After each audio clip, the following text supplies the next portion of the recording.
Most American cities grow slowly over centuries, their histories preserved in old buildings and ancient streets. Las Vegas is different.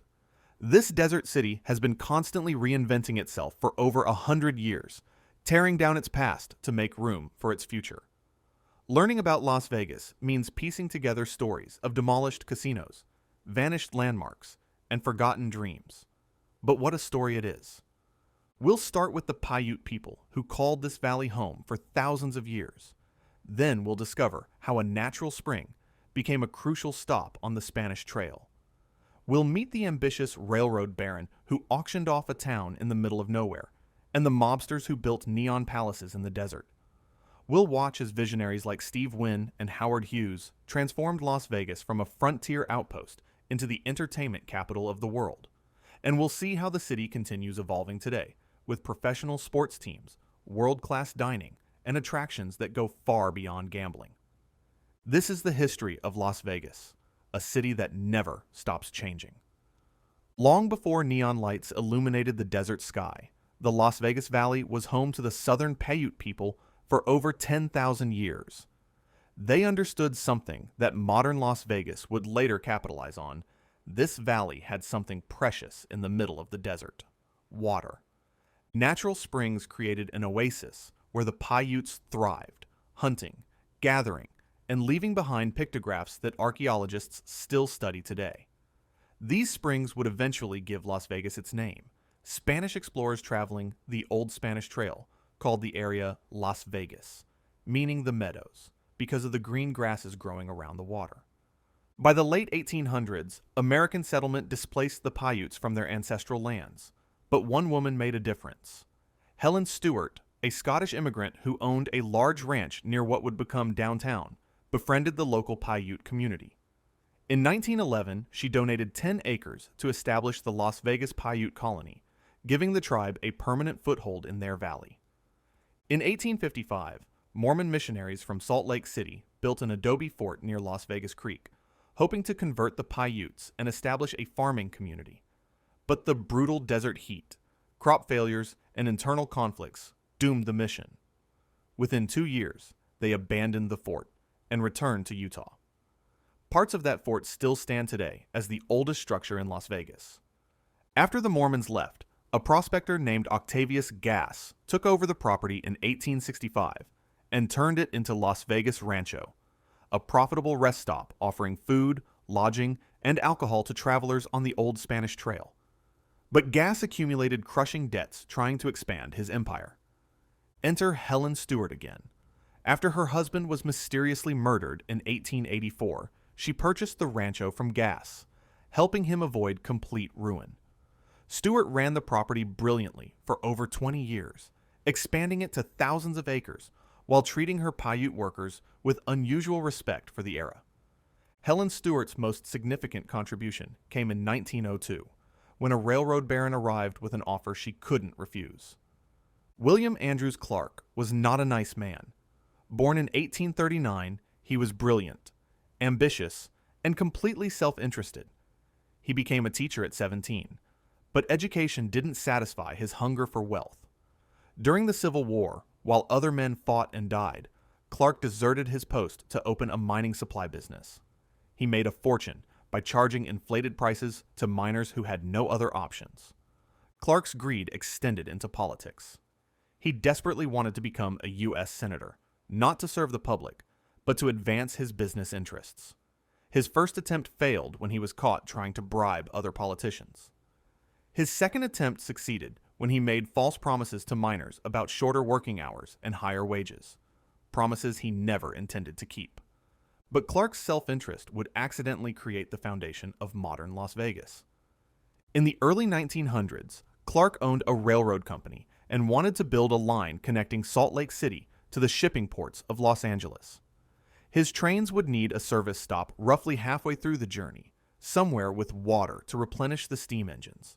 His brother-in-law suggested the Las Vegas Valley, where natural springs provided the only reliable water source for miles. Clark visited the area and immediately recognized its potential. He approached Helen Stewart with an offer to purchase 1,800 acres of her ranch land. Stewart, now in her 60s and ready to simplify her life, agreed to sell for $55,000, a substantial sum at the time. To help survey the land for the sale, Stewart hired a professional surveyor named John Thomas McWilliams. This decision would lead to one of the more interesting footnotes in Las Vegas history. While surveying Stewart's property for the sale to Clark, J.T. McWilliams noticed something interesting. Adjacent to the land Clark was purchasing sat a tract of unclaimed government land. McWilliams recognized an opportunity. He reasoned that once Clark built his railroad station, the nearby land would skyrocket in value. So in 1904, before Clark's railroad even arrived, McWilliams filed a claim for the government land and began subdividing it into lots. He called his development the original town site of Las Vegas and took out advertisements in Los Angeles newspapers, selling lots for about $200 each. The sales went better than expected.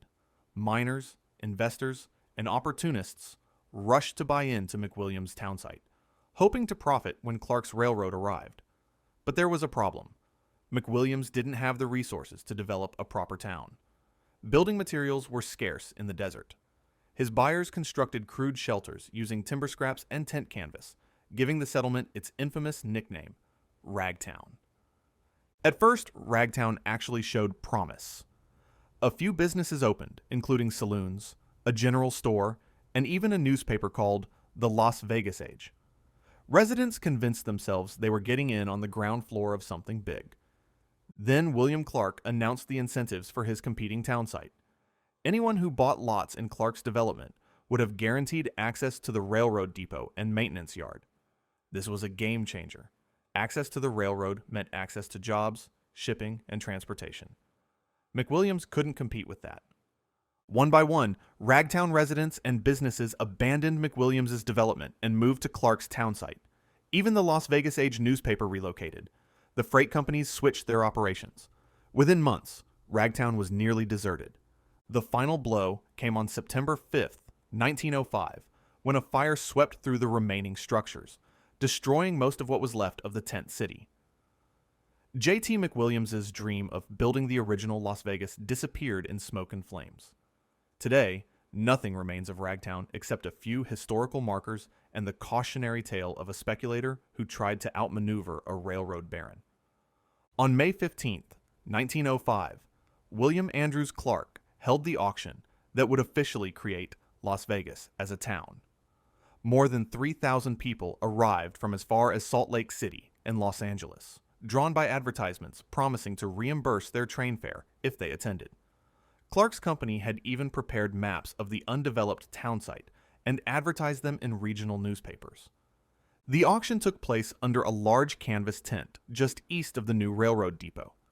Despite temperatures exceeding 100 degrees and desert winds that threatened to blow the tent down, the crowd remained enthusiastic. Clark's company had divided the town site into residential and commercial lots. Residential lots sold for $100 to $500, depending on location. Corner lots commanded $750, but the most valuable properties were along Fremont Street, which Clark had designated as the main commercial thoroughfare. The bidding exceeded all expectations. 3 lots at the southeast corner of Fremont and Main Street sold for $1,750, nearly 4 times the expected price. That location would later become the site of the Fremont Hotel, and eventually, the Circa Resort.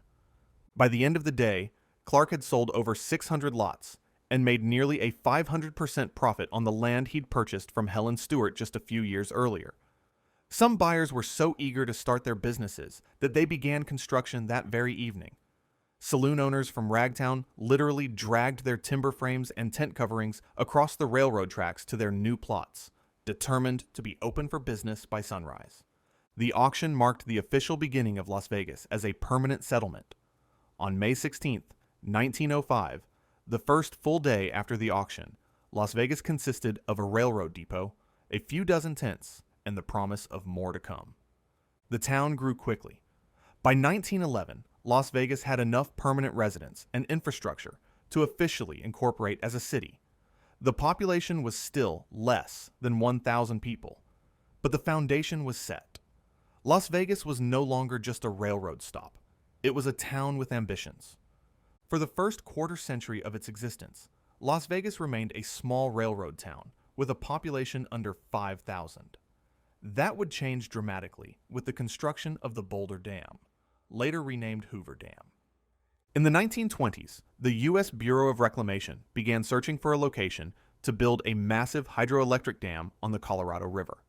The dam would serve multiple purposes: control devastating floods, provide water for irrigation, and generate electricity for the growing Southwest. Engineers identified Black Canyon, about 30 miles southeast of Las Vegas, as the ideal location. The canyon's steep walls and the river's natural flow made it perfect for a large dam. In 1928, Congress authorized the project, appropriating $165 million for construction. The timing couldn't have been better for Las Vegas. The country was in the depths of the Great Depression, and jobs were scarce. When the Boulder Dam project began hiring in 1931, thousands of desperate men flooded into southern Nevada, many bringing their families with them. The work was brutal. Summer temperatures in the canyon exceeded 120 degrees. Men worked with pneumatic drills, dynamite, and massive cranes, building a structure that would stand 726 feet tall and contain enough concrete to pave a highway from San Francisco to New York. Dozens of workers died during construction from heat stroke, falls, and industrial accidents. But the dam was completed 2 years ahead of schedule in 1935. When it began generating electricity in 1936, the Boulder Dam was the most powerful hydroelectric facility in the world, capable of producing 1,345 megawatts of electricity. For Las Vegas, the dam changed everything. Suddenly, the desert city had access to cheap, abundant electricity. The population had swelled from under 5,000 to over 8,000 during construction, and many workers stayed after the dam was finished. More importantly, the electricity made it possible to air-condition buildings, light up neon signs, and transform Las Vegas from a dusty railroad town into something entirely new. The dam would be renamed Hoover Dam in 1947 to honor President Herbert Hoover, who had been a strong advocate for the project. Today, it remains one of Nevada's top tourist attractions, with over 7 million visitors annually. But its greatest legacy is the electricity it provided, making modern Las Vegas possible. While the Boulder Dam brought power to Las Vegas, changes in Nevada state law would bring people and money. In 1931, facing severe economic depression, the Nevada legislature made 2 controversial decisions that would define the state's future. First, they legalized gambling. Nevada had banned gambling in 1910, following a national trend toward prohibition of various vices. But with the economy collapsing and state revenue plummeting, legislators decided that legalized gambling could bring much-needed tax revenue and tourism. On March 19, 1931, Governor Fred Balzar signed Assembly Bill 98, legalizing most forms of gambling in Nevada. Second, they relaxed divorce laws. Nevada reduced the residency requirement for divorce from 3 months to just 6 weeks, making it the easiest place in America to end a marriage. Suddenly, anyone seeking a quick divorce could simply establish residence in Nevada for 6 weeks and obtain their freedom. These 2 laws created a unique combination. People would come to Nevada to get divorced, and while waiting out their residency requirement, they'd need something to do. Gambling, entertainment, and the warm desert climate filled that void perfectly. Las Vegas positioned itself as the premier destination for these divorce tourists. Dude ranches around the city offered comfortable accommodations where visitors could relax, ride horses, and wait out their 6 weeks. In the evenings, they'd come downtown to gamble, drink, and forget their troubles. The timing was perfect. The Boulder Dam construction had brought infrastructure and people. The new gambling laws brought economic opportunity. And the divorce seekers brought steady business year-round. Las Vegas was positioning itself as a place where the normal rules didn't apply, where you could gamble openly, end your marriage quickly, and enjoy yourself without judgment. It was the beginning of the Sin City reputation that Las Vegas would embrace and profit from for decades to come. Fremont Street became the heart of early Las Vegas, and it remains an iconic destination today. named after explorer John C. Fremont, who led expeditions through Nevada in the 1840s. Fremont Street was where all the action happened in the early days. During William Clark's 1905 auction, the lots along Fremont Street sold first and commanded the highest prices. Everyone understood that this would be the main commercial thoroughfare. Within months, Fremont Street was lined with businesses: saloons, hotels, restaurants, mercantile stores, and eventually, casinos. In 1925, Fremont Street became the first paved road in Las Vegas. In 1931, it became the first street to have traffic lights. These milestones might seem small, but they represented Las Vegas's transition from frontier town to modern city. The real transformation began in the 1940s when casinos started dominating Fremont Street. The El Cortez opened in 1941. The Pioneer Club opened in 1942, featuring the famous Vegas Vic neon cowboy that still stands today. The Golden Nugget opened in 1946. Binion's Horseshoe opened in 1951. These weren't just casinos, they were destination entertainment venues with restaurants, bars, and live entertainment. The competition for attention on Fremont Street led to increasingly elaborate neon signs. Casinos covered their facades with thousands of light bulbs and miles of neon tubing. By the 1950s, Fremont Street had earned the nickname Glitter Gulch because of its blazing lights. Visitors described the street as bright as daytime, even at midnight. But by the 1990s, Fremont Street faced a crisis. The Las Vegas Strip had eclipsed downtown as the main tourist destination. The mega resorts on the Strip were bigger, newer, and flashier than anything downtown could offer. Fremont Street casinos saw declining revenue and foot traffic. The city needed a dramatic intervention. In 1995, they closed Fremont Street to vehicle traffic and began construction on the Fremont Street Experience, a 6-block pedestrian mall covered by a massive LED canopy. The canopy, which opened in 1995 and was upgraded in 2004, features 12.5 million LED lights, creating a screen larger than a football field. Today, the Fremont Street Experience runs hourly light shows synchronized to music, featuring everything from classic rock to electronic dance music. The LED canopy is so bright, it operates shows, even in broad daylight. The pedestrian mall has revitalized downtown, bringing back crowds and energy. Fremont Street successfully reinvented itself, just like Las Vegas always does. While downtown Las Vegas thrived during the 1930s, a 4-mile stretch of Highway 91 leading out of town remained empty desert. That would change on April 3, 1941, when the El Rancho Vegas opened at the intersection of Highway 91 and San Francisco Avenue, now Sahara Avenue and Las Vegas Boulevard.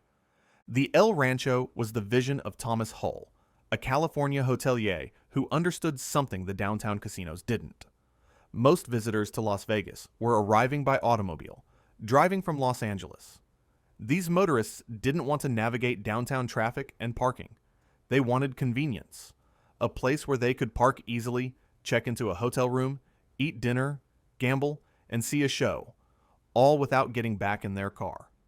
Hull bought a large tract of land on Highway 91 and built a resort that combined all these amenities in one location. The El Rancho featured 63 hotel rooms, later expanded to 100, a casino, a restaurant, a showroom, and ample parking, revolutionary concepts at the time. The resort succeeded beyond expectations.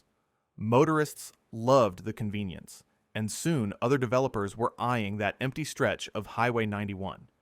The El Rancho had accidentally proven a concept that would define Las Vegas, the all-in-one resort complex.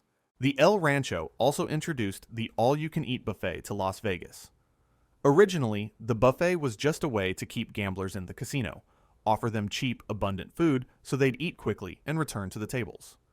But the buffet became so popular that it became a destination in itself, and soon every Las Vegas casino was copying the concept.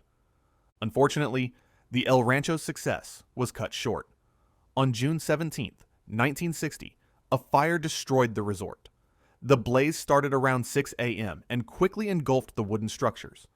Firefighters battled the flames for hours, but the resort was a total loss. Several performers staying at the hotel lost all their belongings, including Betty Grable, who was scheduled to open a new show that evening. The El Rancho was never rebuilt. Today, the site is occupied by the Festival Grounds, an outdoor concert venue owned by MGM Resorts. But the El Rancho's legacy lives on in every resort on the Las Vegas Strip, all of which follow the template Hull created, integrated hotel, casino, restaurant, entertainment complexes designed for automobile tourists. The El Rancho's success caught the attention of R.E. Griffith, a Texas theater owner looking to expand into the hotel business. Despite locals thinking he was crazy to build a second resort on Highway 91, Griffith purchased the Paradise nightclub property and began constructing the Last Frontier. Construction during World War II presented unique challenges. Building materials were rationed for the war effort, with priority given to military needs. Griffith and his nephew William J. Moore had to get creative. They bought an abandoned mining town in the nearby mountains, salvaging wood, electrical wiring, and plumbing fixtures. They purchased local ranches and raised their own cattle to provide meat and dairy for the resort's restaurants. They bought used furniture and fixtures from downtown casinos, including a magnificent 40-foot mahogany bar from the Arizona Club on Fremont Street. The Last Frontier opened on October 30th, 1942, with a Wild West theme that set it apart from the El Rancho's Spanish colonial aesthetic.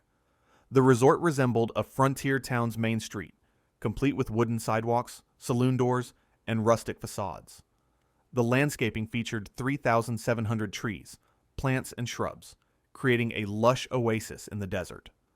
The resort included 105 guest rooms and the Little Church of the West, a charming wooden chapel that became famous for hosting celebrity weddings and helped establish Las Vegas as a wedding destination. The church still stands today, relocated to the south end of the Strip, and is listed on the National Register of Historic Places. The Last Frontier's showroom, called the Ramona Room, was later renamed the Venus Room, and featured some of the biggest entertainment names of the era. Ronald Reagan performed there, as did Carol Burnett and John Wayne. The resort helped establish the concept that Las Vegas casinos should offer world-class entertainment, not just gambling. R.E. Griffith died in 1943, just a year after his resort opened. His nephew William Moore took over operations and successfully ran the Last Frontier until selling it in 1951. The property changed hands several times and underwent multiple renovations before being demolished in 2007 to make way for the Echelon Place development, which was never completed. Today, the site remains vacant, one of the last undeveloped parcels on the Central Strip. The completion of the Hoover Dam in 1935 gave Las Vegas access to cheap, abundant electricity. Casino owners immediately recognized neon signs as the perfect way to attract attention on Fremont Street and the emerging Strip. Neon lighting technology had been invented in France in 1910, but it was in Las Vegas that it reached its artistic peak.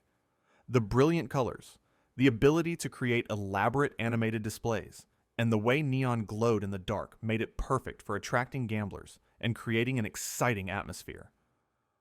By the 1940s, Las Vegas was entering its neon age. The signs weren't just advertisements. They were architectural elements, works of art, and essential parts of each casino's identity. The signs had personalities and became as famous as the casinos they advertised. Some of the most iconic neon signs in Las Vegas history include Vegas Vic, the 40-foot-tall neon cowboy at the Pioneer Club, installed in 1951. Vegas Vic's moving arm pointed toward the casino entrance while his recorded voice boomed, "Howdy, partner," to passersby. Legend says that Lee Marvin, while staying across the street during filming of The Professionals in 1966, complained that Vic's voice kept him awake. The casino disconnected the speaker, and Vegas Vic has been silent ever since, though he still waves his arm. The Stardust. When it opened in 1958, the Stardust sign was the largest freestanding sign in the world, standing 188 feet tall with over 7,100 feet of neon tubing. The sign featured atomic starburst patterns and became one of the most photographed landmarks in Las Vegas. Binion's Horseshoe, the iconic neon horseshoe at Binion's Casino, became synonymous with downtown gambling. Inside, Binion's displayed $1 million in cash in a horseshoe-shaped display case, and visitors could have their photo taken with the money. The Golden Nugget, The elegant neon sign at the Golden Nugget featured classic Las Vegas styling and became a symbol of downtown sophistication. The Welcome to Fabulous Las Vegas sign, designed by Betty Willis in 1959, this sign has become the most iconic symbol of Las Vegas. Willis intentionally never copyrighted the design, believing it belonged to the city. The sign's diamond shape, starburst top, and friendly message captured the optimistic spirit of Las Vegas. It's technically located outside city limits, but no visitor leaves Vegas without photographing it. By the 1960s, Las Vegas was home to 5 of the world's 10 tallest electric signs. The city glowed so brightly at night that astronauts reported being able to see it from space. The neon created such a distinctive glow that it gave downtown its nickname, Glitter Gulch. But neon's golden age wouldn't last forever. By the late 1960s, plastic backlit signs offered a cheaper alternative. New resorts built in the 1970s and 1980s opted for modern lighting instead of neon. The old neon signs were seen as outdated, symbols of old Las Vegas rather than the sleek corporate future. When casinos were demolished or renovated, their neon signs were usually destroyed. Hundreds of iconic neon signs disappeared forever. This cultural loss troubled some preservationists, leading to the creation of the Neon Museum in 1996. Today, the museum's Neon Boneyard displays over 250 rescued signs, preserving Las Vegas's neon heritage for future generations. While neon is no longer dominant, it's experiencing a renaissance. Modern LED technology can mimic neon's glow while being more efficient and durable. New bars and restaurants on Fremont Street East embrace retro neon aesthetics. The Fremont Street Experience canopy uses LED technology to recreate that classic neon feel for a new generation. The neon signs of Las Vegas represent more than just advertising. They represent an era when the city had a distinct visual identity before corporate homogenization. They're a reminder that Las Vegas was built by dreamers and showmen who understood that sometimes bigger and brighter is better. The Flamingo Hilton represents one of the most infamous chapters in Las Vegas history, involving luxury, the mafia, and murder. It's the oldest resort still operating on the Las Vegas Strip, and its story begins with 2 very different men. Billy Wilkerson was a successful Hollywood nightclub owner who dreamed of building a luxurious resort in Las Vegas, something far more upscale than the Western-themed hotels that existed. He envisioned a sophisticated destination with elegant rooms, fine dining, and a European ambiance. He purchased land on Highway 91 and named his planned resort the Flamingo, after his girlfriend's nickname. But Wilkerson had a problem. He was a compulsive gambler who was constantly in debt. As construction began in 1946, he quickly ran out of money and needed investors. Enter Benjamin Bugsy Siegel, a New York mobster who had relocated to Los Angeles in the 1930s. Siegel had invested in the El Cortez Casino in downtown Las Vegas in 1945, but wanted something bigger and more glamorous. When he heard about Wilkerson's financial troubles, he saw an opportunity. Siegel and his partner Meyer Lansky, representing various East Coast mafia families, agreed to finance the Flamingo in exchange for majority ownership. Wilkerson was essentially pushed out of his own project, and Bugsy took control. Siegel spared no expense. The Flamingo would be the most luxurious resort Las Vegas had ever seen, with lush landscaping, elegant furnishings, and every modern amenity. But the construction costs spiraled out of control. Siegel was a perfectionist who kept changing plans and demanding higher quality materials. He was also skimming money from the construction budget for himself. The Flamingo's opening on December 26, 1946, was a disaster. Siegel had arranged for Hollywood celebrities to fly in from Los Angeles, but bad weather grounded their planes. The hotel rooms weren't finished, so even the few guests who attended couldn't stay overnight. Many locals found the resort's opulent style off-putting compared to the casual Western themes they preferred. The Flamingo lost over $300,000 in its first 2 weeks and closed temporarily. It reopened in March 1947 with the hotel rooms completed and business improved significantly. But Siegel's mafia investors were growing suspicious about the inflated construction costs and rumors that Bugsy was stealing from them. On June 20th, 1947, less than 6 months after the Flamingo opened, Bugsy Siegel was shot and killed while sitting in his girlfriend Virginia Hill's Beverly Hills living room. The murder has never been officially solved, but most historians agree it was a mafia hit ordered by the same investors who had funded the Flamingo. Within minutes of Siegel's death, mafia associates walked into the Flamingo and took over operations. For a while, they tried to capitalize on the notorious murder by burying Bugsy's car under the resort. But eventually, they realized that being associated with a murdered mobster was bad for business. The Flamingo went through several owners, each bringing new improvements.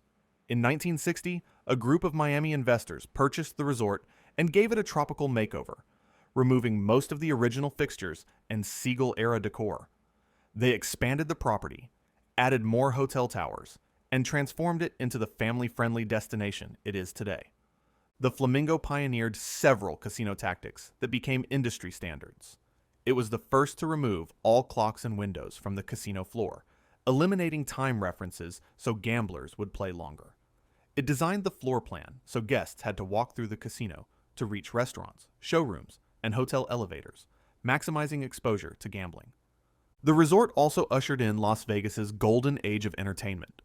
Opening night featured comedian Jimmy Durante and Cuban bandleader Xavier Cugat. Over the years, the Flamingo's showroom hosted legends like Judy Garland, Ray Charles, and Wayne Newton. Today, the Flamingo barely resembles Bugsy Siegel's original vision. The property has been renovated and expanded so many times that nothing from the 1940s remains. But the Flamingo's place in Las Vegas history is secure. It proved that luxury and sophistication could work in the desert, and it demonstrated that Las Vegas could be more than just a gambling town for cowboys and miners.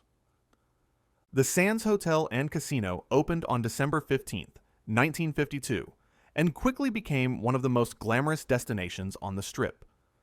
The resort's tagline, "A Place in the Sun," perfectly captured the optimistic mood of 1950s Las Vegas. The Sands' grand opening was spectacular, attracting over 12,000 visitors in the first few hours. The resort lost $200,000 on opening night. Every guest received free passes to see the Copa Room show, and the casino gave away lavish prizes and free drinks. But the publicity was worth every penny. Everyone in Las Vegas was talking about the Sands. The resort featured elegant rooms, fine dining, and the largest freestanding neon sign on the Strip, 188 feet tall with over 7,000 feet of neon tubing. But the Sands' real claim to fame was the Copa Room, its showroom that would host some of the greatest entertainment in Las Vegas history.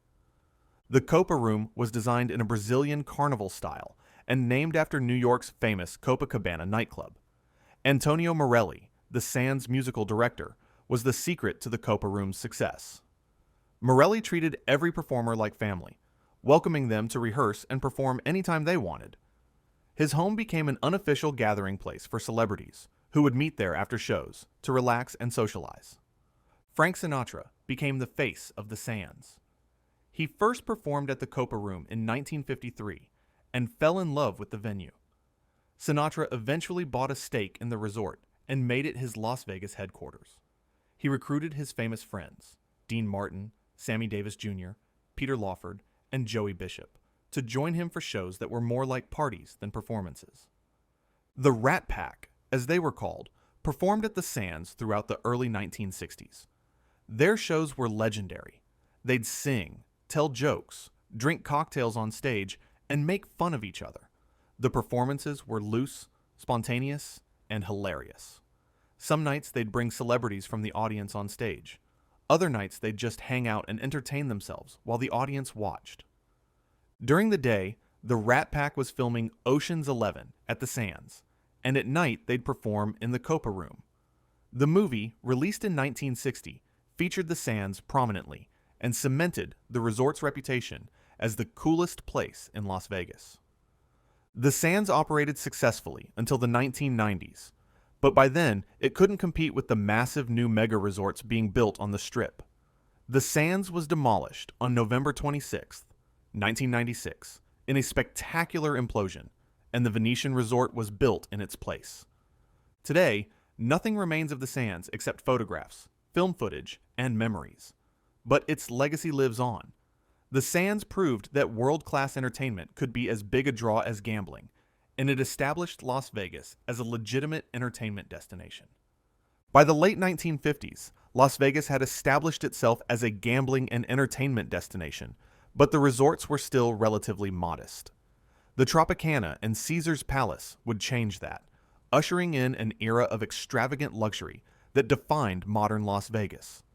The Tropicana opened on April 3, 1957, with a Cuban Havana theme and construction costs exceeding $15 million, more than double any previous Las Vegas resort.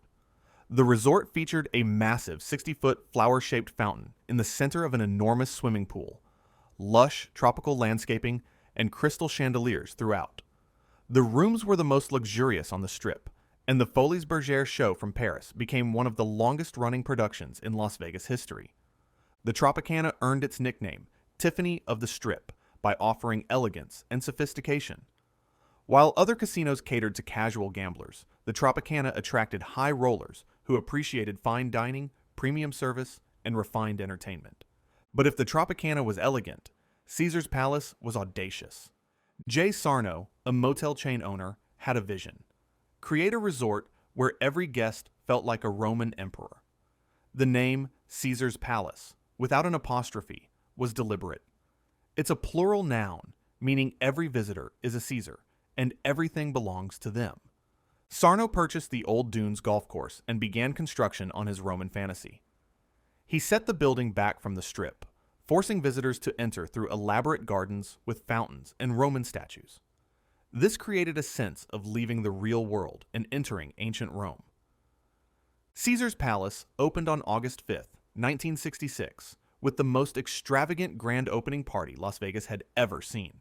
The event cost over $1 million and featured mountains of caviar, 2 tons of filet mignon, 50,000 glasses of champagne, and performances by celebrities like Andy Williams. Sarno invited 500 veterans from the local military base to attend as guests of honor. The party worked. Caesar's Palace generated over $40 million in advance room bookings from the publicity. The resort was an immediate success, establishing a new standard for Las Vegas luxury. Caesar's Palace pioneered the concept of making the resort's entrance an experience in itself. The long driveway, the fountains, the Roman statues, and the gardens all created anticipation and excitement before guests even entered the building. Every resort built afterward copied this concept. In the 1990s, Caesar's Palace faced competition from newer mega resorts and needed to reinvent itself. The solution was the Forum Shops, which opened in 1992 as an upscale shopping mall attached to the casino. Critics thought shopping couldn't compete with gambling as an attraction, but they were wrong. The Forum Shops became the highest-grossing retail space per square foot in the United States. The Roman-themed mall featured over 100 luxury retailers, celebrity chef restaurants, including the first by Wolfgang Puck, and animatronic statues that performed hourly shows.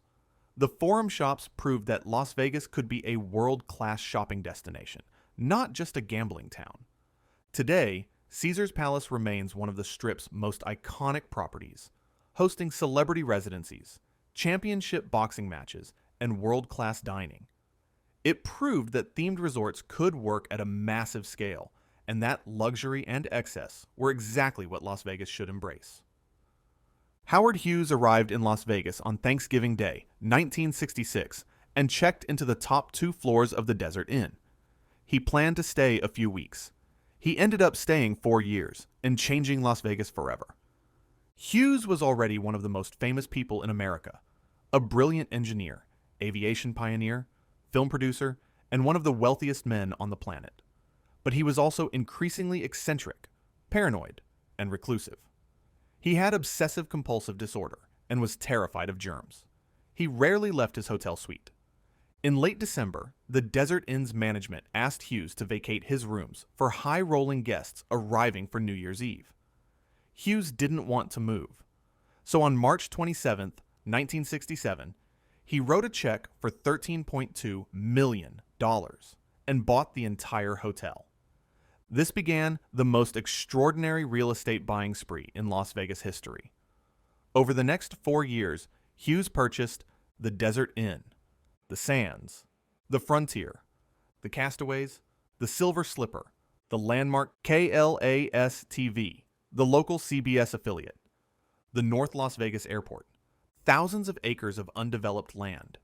Hughes spent over $300 million, making him the largest employer in Nevada with over 8,000 employees. He even bought the Silver Slipper Casino across the street from the Desert Inn because its rotating neon slipper sign kept him awake at night. After purchasing it, he had the slipper turned to face away from his window. But Hughes's impact went beyond real estate.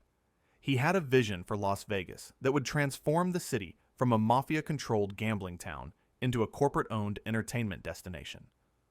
Hughes wanted to eliminate organized crime's influence in Las Vegas. The mafia had controlled many casinos since the 1940s, using them to launder money and skim profits. This gave Las Vegas a seedy reputation that discouraged mainstream tourists and legitimate businesses. Hughes was the perfect person to challenge the mafia. He was so wealthy that he couldn't be bought or intimidated. He was famous enough that harming him would bring too much attention. And most importantly, he had enough money to outbid the mafia for casino properties. Hughes's arrival coincided with two important legal changes. The Nevada Corporate Gaming Act of 1967 required all casino owners and major shareholders to be individually licensed, making it much harder for the mafia to hide their ownership. The Nevada Gaming Commission also created the Black Book, an official list of people banned from entering any casino in the state, which included known mafia figures. These changes, combined with Hughes's buying power, effectively pushed organized crime out of Las Vegas. The mafia couldn't compete with corporate money, and they couldn't own casinos without being licensed. By the early 1970s, the mafia's golden age in Las Vegas was over. Hughes left Las Vegas in November 1970, sneaking out of the Desert Inn in the middle of the night. He died in 1976, but his legacy lives on. He proved that corporations could run casinos profitably and professionally. He demonstrated that Las Vegas could clean up its reputation and attract mainstream investors. And he paved the way for the corporate mega resorts that would define modern Las Vegas. The 1970s brought corporate ownership to Las Vegas, but not all change was positive. Companies like Hilton, Holiday Inn, and MGM bought casinos, bringing professional management and financial stability. But they also brought something else: bland uniformity.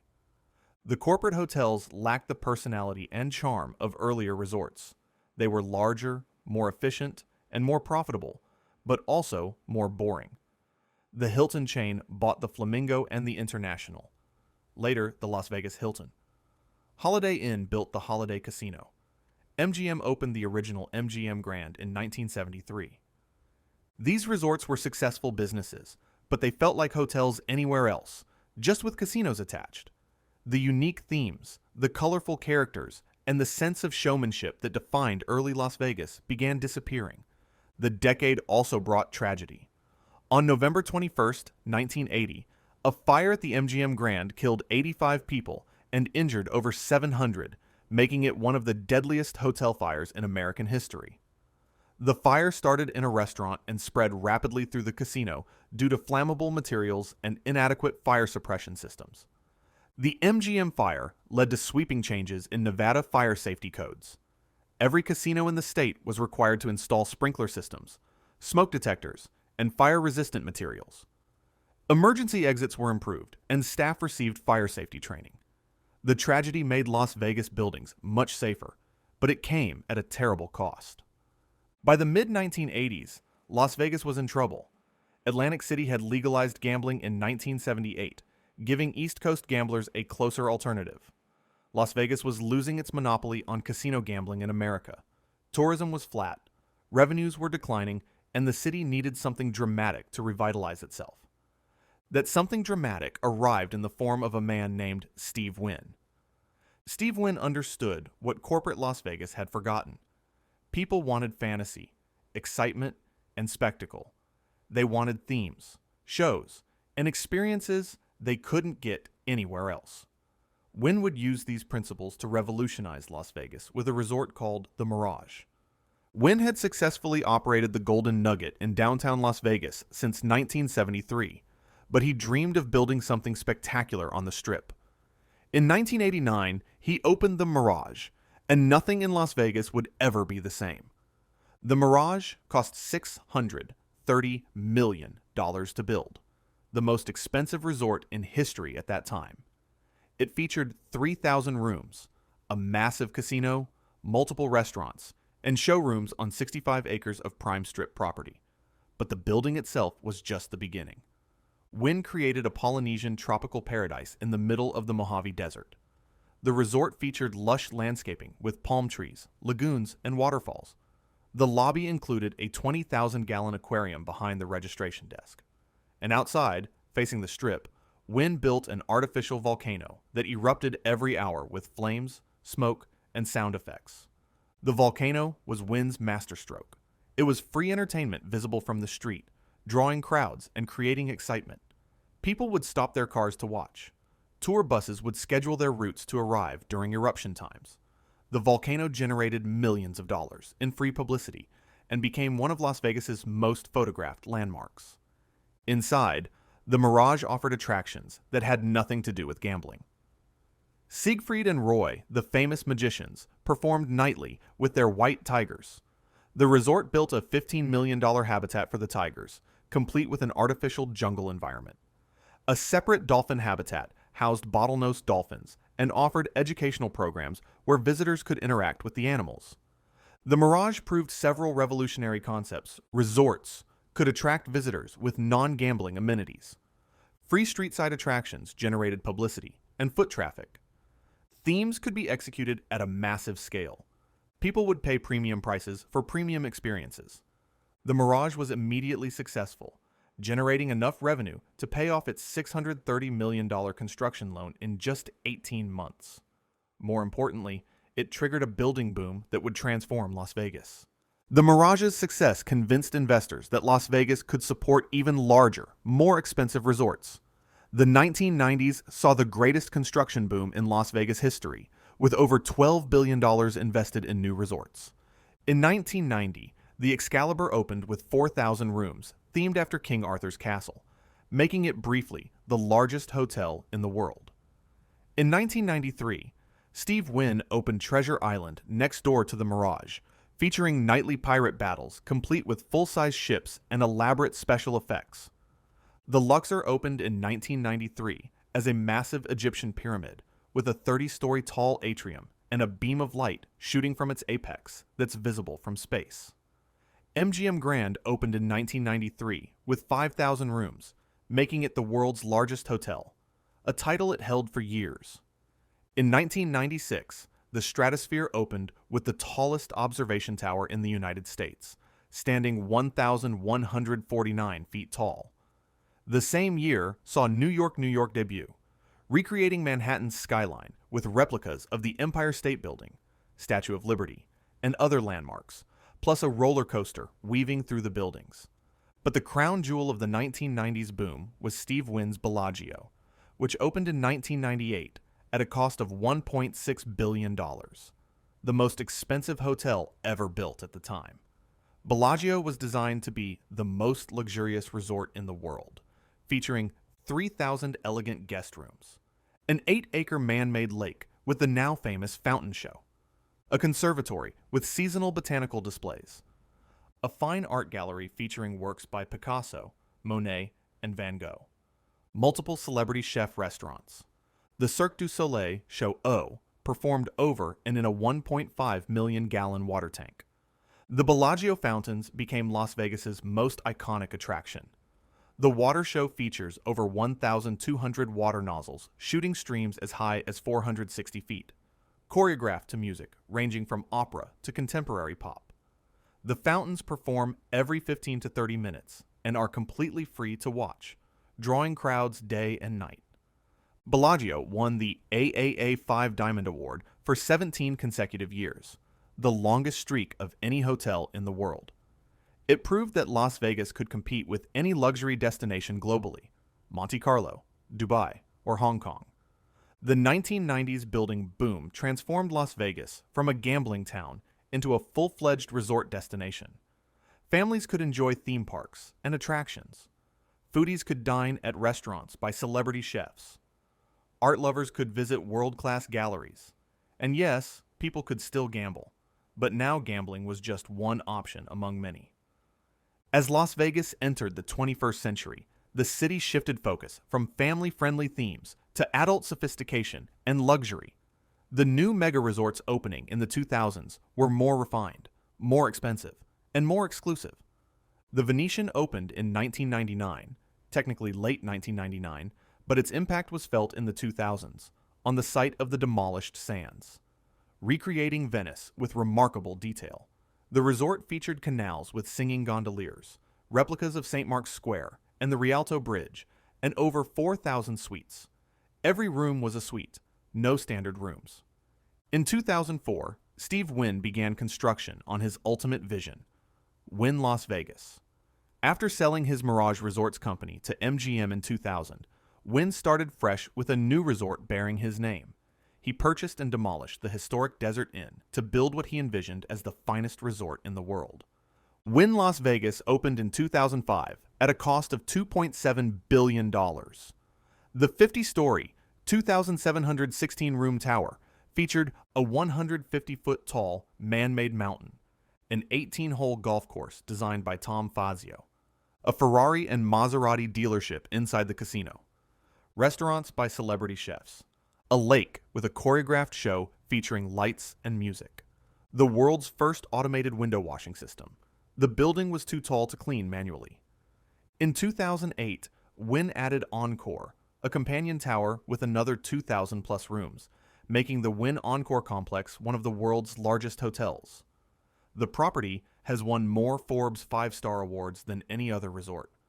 City Center opened in 2009 as the most expensive privately funded construction project in United States history, costing $9.2 billion. The 67-acre complex featured multiple hotels, Aria, Vidara, Mandarin Oriental, luxury condominiums, high-end shopping, and fine dining. The modern architectural design marked a departure from themed resorts, embracing sleek contemporary aesthetics.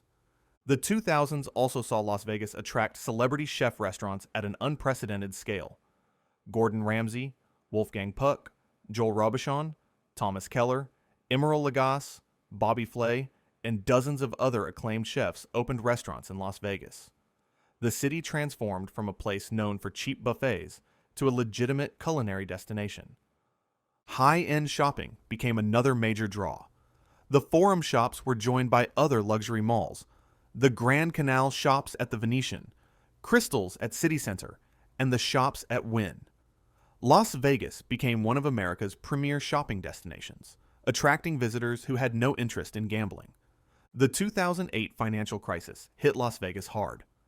Tourism dropped sharply as consumers cut back on luxury travel. Several major construction projects were halted or canceled. The Fontainebleau, a massive resort under construction on the North Strip, went bankrupt and sat empty for years. It finally opened as Fontainebleau Las Vegas in 2023. But Las Vegas adapted. Resorts began charging resort fees to offset lower gambling revenues. They added nightclubs and pool clubs that generated enormous profits. Some clubs grossed over $100 million annually. Electronic dance music, EDM, became huge in Las Vegas, with superstar DJs earning millions for weekend residencies. The city also doubled down on conventions and business travel. Las Vegas invested heavily in expanding convention space, and by 2015, it was hosting some of the world's largest trade shows and conventions. The Consumer Electronics Show, CES, held annually in Las Vegas, became one of the most important events in the technology industry. By the mid-2000s, Las Vegas had recovered and was posting record tourism numbers year after year. In 2016, over 42 million people visited Las Vegas. The city was thriving again. For decades, major professional sports leagues avoided Las Vegas because of gambling concerns.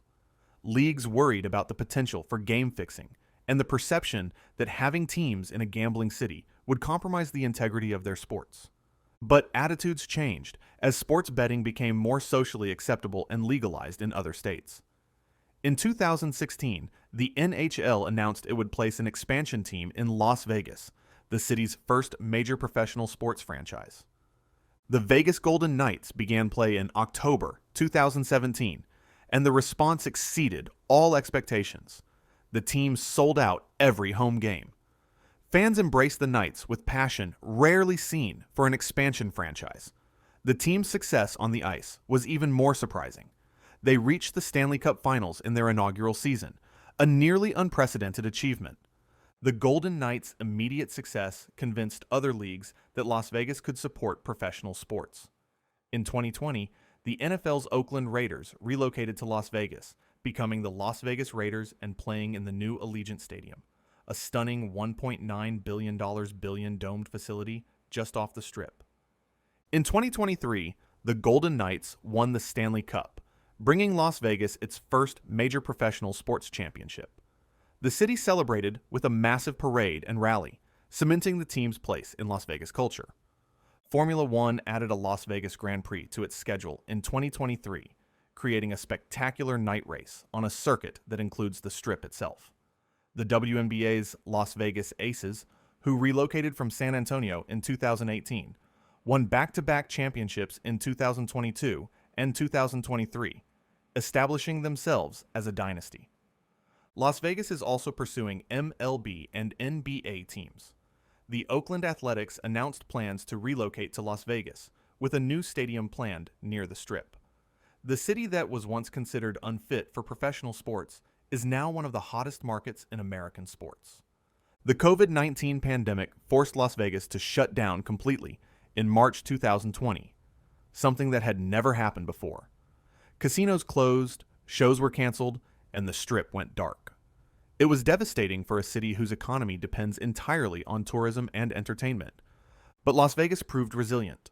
The city reopened in June 2020 with strict safety protocols and gradually returned to normal operations. By 2023, tourism had fully recovered, with Las Vegas setting new visitor records. The period from 2020 to 2025 has brought remarkable innovations to Las Vegas, none more spectacular than the Sphere. Opening in September 2023, the Sphere is a $2.3 billion entertainment venue unlike anything else on Earth. The spherical structure stands 366 feet tall and 516 feet wide, covered with 1.2 million LED pucks, creating the largest LED screen ever built. The exterior displays stunning visuals visible across Las Vegas. A giant eyeball that blinks, the moon, the Earth, animations, advertisements, and artistic displays. Inside, the venue holds 18,600 people, surrounded by a massive wraparound screen, providing 16K resolution imagery. The Sphere's immersive audio system uses 164,000 speakers, and seats feature haptic technology that creates physical sensations synchronized with the show. U2 opened the Sphere with a residency that ran through 2024, followed by Phish and other artists. The venue has also shown Postcard from Earth, a film specifically created to showcase the Sphere's capabilities. The Sphere has quickly become one of Las Vegas's most iconic landmarks, and a glimpse into the future of entertainment. Other major developments from 2020 to 2025 include Resorts World Las Vegas opened in 2021 on the site of the old Stardust, bringing Asian-inspired luxury to the North Strip. Virgin Hotels Las Vegas, formerly the Hard Rock Hotel, reopened after renovations in 2021. Fontainebleau Las Vegas finally opened in late 2023 after sitting unfinished for 15 years. The MSG Sphere demonstrated that Las Vegas remains committed to pushing entertainment boundaries. The High Roller Observation Wheel and Link Promenade created a pedestrian-friendly entertainment district. Downtown Las Vegas continued revitalizing with new restaurants, bars, and the Circa Resort, opened 2020, the first new resort built downtown in decades. Celebrity residencies have become more prestigious than ever. Adele, Lady Gaga, Katy Perry, Garth Brooks, Carrie Underwood, Bruno Mars, and many others have performed extended runs in Las Vegas. Modern residencies command enormous salaries and play in state-of-the-art venues, far removed from the showrooms of the 1960s. As of 2025, Las Vegas continues evolving. The city is no longer just about gambling, it's about experiences. Major developments on the horizon include continued expansion of professional sports, with the athletics stadium potentially opening by 2028. More focus on technology and innovation, with Las Vegas positioning itself as a testing ground for autonomous vehicles, drone shows, and other emerging technologies. Sustainability initiatives, including massive solar energy projects to power the Strip with renewable energy. Expansion of conventions and business travel, with new convention space being added. Evolution of gaming itself, as younger generations are less interested in traditional casino games and more interested in skill-based gaming and esports. Las Vegas has always reinvented itself, tearing down the old to make room for the new. The city that began as a railroad water stop has become the entertainment capital of the world. Through mafia control, corporate ownership, devastating recessions, and global pandemics, Las Vegas has survived and thrived by constantly adapting to what visitors want. The neon cowboys and mobster-run casinos are gone, replaced by celebrity chefs, mega clubs, and immersive entertainment venues. But the spirit remains the same. Las Vegas is still the place where dreams are built in the desert, where excess is encouraged, and where anything seems possible. What will Las Vegas look like in another 100 years? Nobody knows, but one thing is certain. Whatever stands here tomorrow will be bigger, brighter, and more spectacular than what stands here today. That's the Las Vegas way. The history of Las Vegas has been written in pencil, erased, and rewritten countless times, and the story is still being written today.